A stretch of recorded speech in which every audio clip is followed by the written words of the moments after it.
This girl starts reading engineering and mathematics books when she's only 4 years old. She's so good at mental math that she can calculate amounts with millions of numbers in just seconds. But her father, Harry, and her mother, Julia, are completely against education. Because of that, even though Matilda is eligible, they never enroll her in school. Harry is a used car dealer who cheats people by selling old cars for the price of brand new ones. Julia is a gambler who spends all day hanging out with her friends at clubs and bars. They both make a lot of money through dishonesty, so they believe you don't need an education to survive. From the moment Matilda is born, Harry and Julia start treating her unfairly. When the nurse brings Matilda over to Harry, he hears that it's a girl, makes a disgusted face, and walks away. Julia doesn't seem to care about her daughter either. On the way home, they start arguing about the hospital bill. Harry treats Matilda like she's just another piece of luggage and throws her baby carrier into the trunk. He drives so recklessly that Matilda gets tossed around in the trunk, but neither of them cares about her. In the end, they make it home safely, then forget Matilda in the car and walk inside. As time goes by, they never care about raising Matilda. They ignore her every chance they get, but they have no idea that Matilda isn't an ordinary child. She's a special girl born with natural abilities. At an age when most babies can't even sit up properly, Matilda starts writing. By the time she's 2 years old, she can do almost everything by herself. Every morning, Harry leaves for his shop, Julia heads to the bar with her friends, and Matilda's older brother Sam goes to school. That leaves Matilda home alone, and she slowly teaches herself how to cook. By the time Matilda turns 4, she's already read every book and magazine in the house. One night, while her whole family's watching TV, Matilda asks her father to bring her more books. But Harry tells her there's already a TV at home for entertainment and flat out refuses to buy her any books. Matilda can't ignore her curiosity to read anymore, so she decides to do something on her own. The next morning, after everyone leaves the house, she finds the address of a nearby library in a magazine. At such a young age, she makes her way to the library all by herself. The librarian tells her to go to the children's section,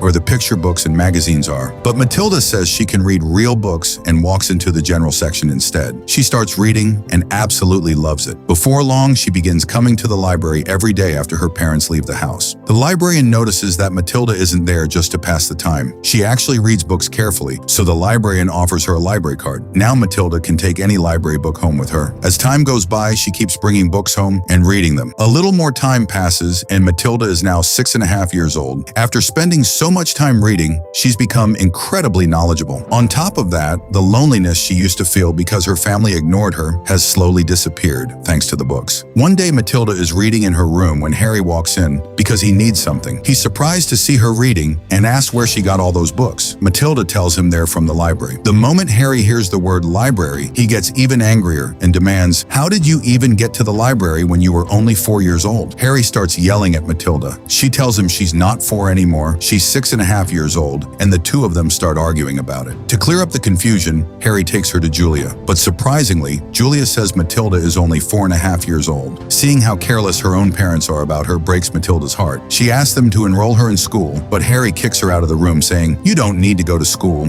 Go watch TV." Matilda's brother Sam is always bothering her too, so she often runs to her room and cries in frustration. One day, Matilda's dishonest father makes a huge profit by cheating customers and selling several cars at high prices. When he gets home, he tells Sam the buying and selling prices of the cars so he can calculate the total profit. The numbers are so large that Sam takes a long time, but then Matilda shows off her incredible math skills and gives the correct answer in just 1 second. When they check the answer, it turns out Matilda is absolutely right, and her family is shocked. But instead of praising her, Harry snaps, "Don't act so smart," and starts yelling at her again. Matilda can't hold back her anger anymore, so she argues with him. Harry gets furious and drags Matilda to her room, locking her inside as punishment. Seeing how much her parents seem to hate her, Matilda decides it's time to get back at them. Early the next morning, she quietly walks into her parents' bedroom. Her father believes that in the car sales business, you don't have to be honest or professional. You just have to look honest and professional. That's why Harry always wears a suit. He even uses a hair tonic to cover up his thinning hair before heading to work every day. Matilda pours the hair tonic out of the bottle and fills it with her mother's hair bleach instead. Just as she's about to leave the room, her father's alarm clock goes off. She quickly hides in the corner. Still half asleep, her father walks into the bathroom without noticing noticing her. Matilda tries to sneak out again, but then her mother wakes up. Luckily, she's wearing a sleep mask over her eyes, so Matilda quietly slips out of the room. That day, Harry is planning to take both Matilda and Sam to his shop to teach them the business. Like every other morning, Harry gets ready and puts the liquid from the same hair tonic bottle on his hair. A little later, he walks out for breakfast, and his hair has turned completely white. Julia and Sam scream the moment they see him. Harry rushes to the mirror, sees himself, and faints in shock. Meanwhile, Matilda secretly enjoys every second of it. Harry puts on a hat to hide his new look and heads to his shop. Meanwhile, 2 FBI agents are secretly keeping an eye on him. They suspect that Harry is also selling parts from stolen cars. Harry is extremely dishonest. He glues broken parts back together on old cars. He uses an electric tool to roll back the mileage so the engine looks newer than it really is. He even pours a special powder into the gearbox to hide the rattling noise. The shocking part is that, like a ruthless father, he's teaching Sam all these tricks. Matilda openly objects and tells her father, "This is cheating. You're a thief." Hearing the truth from Matilda makes Harry furious. He tells her, "You're stupid. Nobody gets rich by being honest. You can't do this, so go sweep the floor." Humiliated and angry, Matilda decides to get back at him again by putting glue inside his hat. Just then, Julia shows up. She's in a great mood because she won a lot of money gambling. To celebrate, she suggests that everyone go out for lunch at a restaurant. In a hurry, Harry grabs the glued hat and puts it on without noticing anything. The restaurant is packed and every table is taken. So they won't look awkward, Harry tries to take off his hat, but it won't even budge. Julia pulls on it with all her strength, but instead of the hat coming off, her hand slips and she crashes into another table. At the same time, Harry gets knocked into a serving table, sending everything on it flying. Within moments, the two of them have the whole restaurant in complete chaos. They're embarrassing themselves in front of everyone, while Matilda watches with a grin, trying not to laugh. After they get home, Julia finally cuts the hat off Harry's head after a lot of effort, but pieces of it are still stuck to his hair. One night at dinner, Matilda's family is watching TV when Harry tells Sam and Matilda to turn off the lights. Sam does it, but Matilda keeps her light on because she's reading a book. Harry gets angry, grabs the book from her, and starts tearing it apart. Matilda tells him it's a library book, but Harry doesn't listen. Even though Matilda begs him to stop, Harry grabs her by the head and forces her to watch TV. Matilda hates watching TV, so she stares at the screen with intense focus. For the first time, her natural power is unleashed, and the TV suddenly explodes. Matilda realizes it happened because of her focus, but she's still not completely sure. One day, a woman named Trunchbull comes to Harry's shop to buy a car. She's the principal of an elementary school and is known for being extremely strict and disciplined. Harry decides that Matilda belongs in a school with that kind of discipline, so he enrolls her there. Matilda is thrilled to hear she's finally going to school. Until now, she'd only read about school and having friends in books, so she has huge expectations.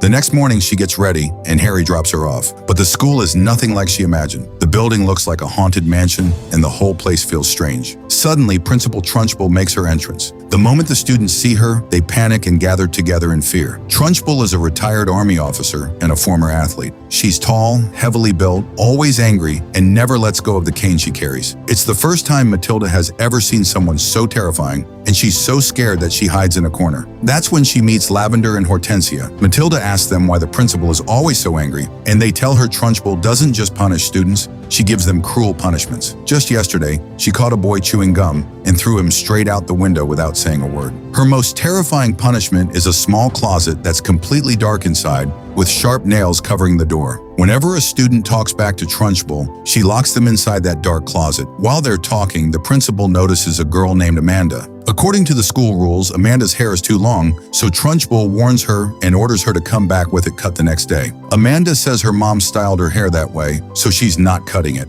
Embarrassed in front of all the students, Trunchbull doesn't think twice. She grabs Amanda by her pigtails, spins her around like a javelin, and throws her across the yard. There's a metal fence in that direction, but luckily Amanda flies over it and lands safely in the garden without getting hurt. It's Matilda's very first day, and she's horrified by what she just saw. She turns to Hortensia and says, "If the principal is this scary, what are the teachers here like?" Trunchbull sends all the students to their classrooms. Matilda's teacher is Miss Honey, and she's nothing like the principal. Instead of treating the kids like students, she treats them like friends. Since it's Matilda's first day, Miss Honey introduces her to the whole class. When class begins, Miss Honey asks the students a few simple math questions. Then, just for fun, she mentions a much larger number. The entire class goes silent, but Matilda instantly gives the correct answer. After checking it, Miss Honey is shocked to see that Matilda is absolutely right. Believing Matilda belongs in a more advanced class, Miss Honey goes to the principal's office. After explaining everything, Trunchbull twists her words and says, "You just want to get rid of Matilda.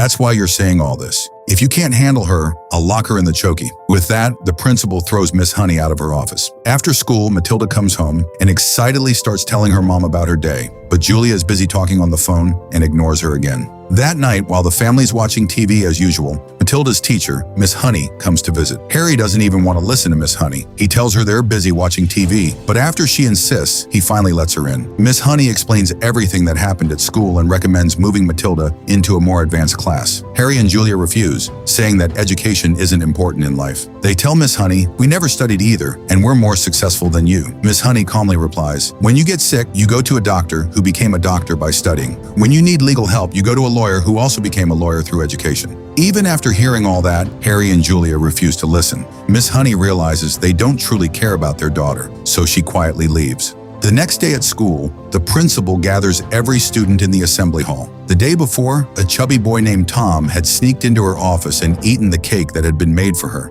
As punishment, Trunchbull calls Tom up onto the stage. Everyone thinks she's about to beat him badly. Instead, she removes a bowl from the table and tells Tom to eat the cake underneath it. The students immediately assume she's mixed something into it. Tom refuses at first, but Trunchbull forces him. Having no other choice, he agrees. To be safe, Tom smells the cake carefully before taking a bite. When nothing seems wrong, he starts eating. Within a few minutes, he finishes the entire cake. But the very next second, Trunchbull has an even bigger cake brought out and orders Tom to finish that one too. Tom has already eaten a huge amount, so he refuses to eat anymore. But the principal forces him again, and he starts eating. Before long, he finishes most of the cake, but he's completely full. He starts passing out while trying to keep eating. The students in the hall realize what's happening and jump to their feet, cheering loudly for Tom. Their support gives him the energy to keep going, and within seconds, he finishes the rest of the cake. All the students erupt with excitement, but Trunchbull is furious. She slams the cake tray onto Tom's head and punishes the entire school by making everyone stay for 5 extra hours.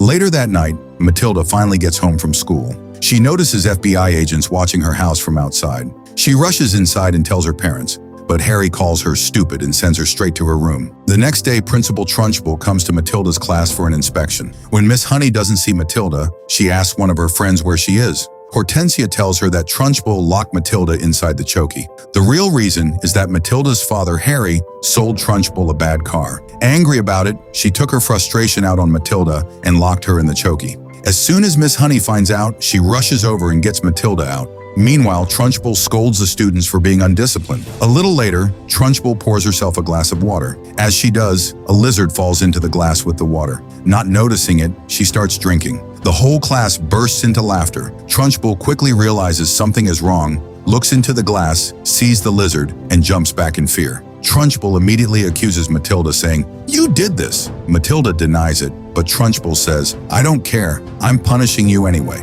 Furious, Matilda stares at the glass with intense focus, and in that very moment, it falls over because of her mysterious power. The lizard crawls onto Trunchbull, and since she's terrified of lizards, she starts screaming in fear. The whole class bursts into laughter, but because she has no proof, she can't punish Matilda. Instead, she threatens her and storms out of the classroom. After school, Miss Honey invites Matilda to her house. On the way, they pass Trunchbull's home. Miss Honey explains that it used to belong to her father, and that Trunchbull is actually her aunt. After Miss Honey's mother passed away, her father asked Trunchbull to come and help take care of her. But just 1 year later, Miss Honey's father died under mysterious circumstances. Legally, the property belonged to Miss Honey, but Trunchbull took control of it and forced Miss Honey to live in a tiny house instead. Trunchbull was so cruel that she wouldn't even let Miss Honey keep photos of her own mother and father, even though she was their daughter. Miss Honey tells Matilda, "I'm sharing all of this with you because our stories are a lot more alike than you think." A little later, while Miss Honey is walking Matilda home, they see Trunchbull loading her car with luggage and driving away. A few moments later, she's gone. Excited, Matilda tells Miss Honey they should go inside and get her belongings. Miss Honey says no, but Matilda runs toward Trunchbull's house anyway. With no choice, Miss Honey follows her inside. The house is filled with memories from her childhood, and seeing it again makes her deeply emotional. Then she notices her father's old chocolate box. He used to give her chocolates from it all the time. But after he died, her Aunt Trunchbull never let her have a single piece. They go upstairs to Miss Honey's old bedroom. The room still has pictures of her parents, and seeing them brings Miss Honey to tears. Matilda tells Miss Honey, "I don't think your father died naturally. I think Trunchbull killed him so she could take his property." Meanwhile, Trunchbull's car breaks down, so she comes back home. As she angrily curses Matilda's father over the phone, she notices that the chocolate box isn't where it should be. She immediately realizes someone has been inside the house. Matilda and Miss Honey run in different directions to escape. Their plan is for Matilda to get out through the kitchen door, then Miss Honey will distract Trunchbull and escape through the same exit. Matilda rushes into the kitchen, but Trunchbull starts heading that way too. To protect Matilda, Miss Honey makes a noise from another room. Trunchbull turns toward the sound. But then, in a twist, Matilda accidentally knocks over some dishes, making even more noise. Like a hungry lion, Trunchbull charges straight into the kitchen. Matilda tries to open the kitchen door and escape, but it's locked. The next moment, Trunchbull rushes into the kitchen, but Matilda has disappeared like a ghost. She's actually hiding under the table. Then, for some reason, Trunchbull senses something and looks underneath it. Just in time, Matilda pulls herself up and hangs beneath the tabletop, staying out of sight. To distract the giant woman, Miss Honey opens and slams a door, then runs upstairs. Hearing the footsteps, Trunchbull chases after her. Miss Honey quickly runs back downstairs, and the two of them head for the basement. The main basement door is locked, so they climb out through a nearby window before it's too late.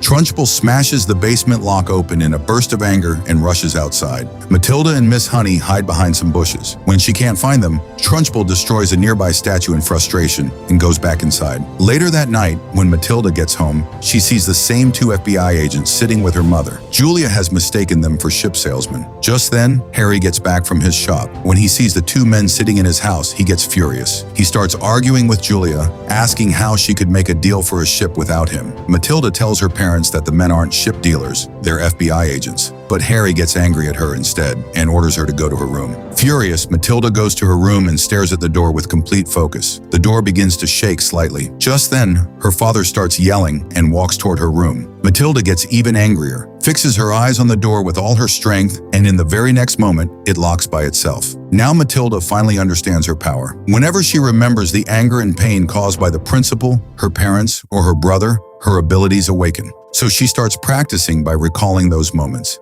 And little by little, she learns to control objects around the house using only her eyes. Next, Matilda decides to use her powers to bring Miss Honey's belongings back from Trunchbull's house. That night, she arrives fully prepared. First, she climbs onto the garage outside Miss Honey's old room and uses her power to pull Miss Honey's doll toward her. Then she moves closer to the room to get the chocolate box and uses her powers to bring it over as well. But just then, Trunchbull senses that someone is outside. She quickly looks out the window, but Matilda hides just in time. Matilda then decides to scare Trunchbull. She controls the electrical wires with her powers, making the lights flicker on and off. After that, she burns Trunchbull's photo in the fireplace and replaces it with a picture of Miss Honey's father. Her plan is to make Trunchbull believe that Miss Honey's father's spirit is haunting the house because she stole it from him. She hopes Trunchbull will get so scared that she'll give the house and the money back to Miss Honey. Matilda's plan works, and Trunchbull gets so scared that she jumps into her car and tries to drive away. But just then, the ribbon from Matilda's hair falls off and lands in front of the car. That makes Trunchbull realize something isn't right. The next day, Matilda gives Miss Honey the things she brought back from the house. Miss Honey is completely shocked. Matilda explains that she didn't sneak inside. She stayed on the garage roof and used her powers to pull the items to her. Miss Honey doesn't believe her at first, so Matilda moves objects around the classroom with her mind. After seeing it herself, Miss Honey finally believes Matilda's powers are real. A minute later, the principal walks into the classroom and gathers all the students together. Holding up the ribbon, she says, "One of you came to my house last night, and this ribbon was left behind." Trunchbull already suspects Matilda, so she immediately grabs her. Matilda uses her powers and starts writing on the chalkboard without touching it. The message appears as if it's coming from Miss Honey's father. It says, "Give my house and my money back to my daughter, or you'll be joining me." Seeing this, Trunchbull is terrified. At that moment, Matilda controls the chalk erasers and sends them flying at Trunchbull until she falls to the ground. As soon as Trunchbull gets back on her feet, she throws a student out the window. But Matilda uses her powers to bring the child safely back and sends the student charging straight at Trunchbull. Then Matilda finally gets her revenge and attacks her. Seeing the chance, all the students join in and stand up to Trunchbull. Overwhelmed and frightened, she runs away. Before long, Miss Honey regains legal ownership of her property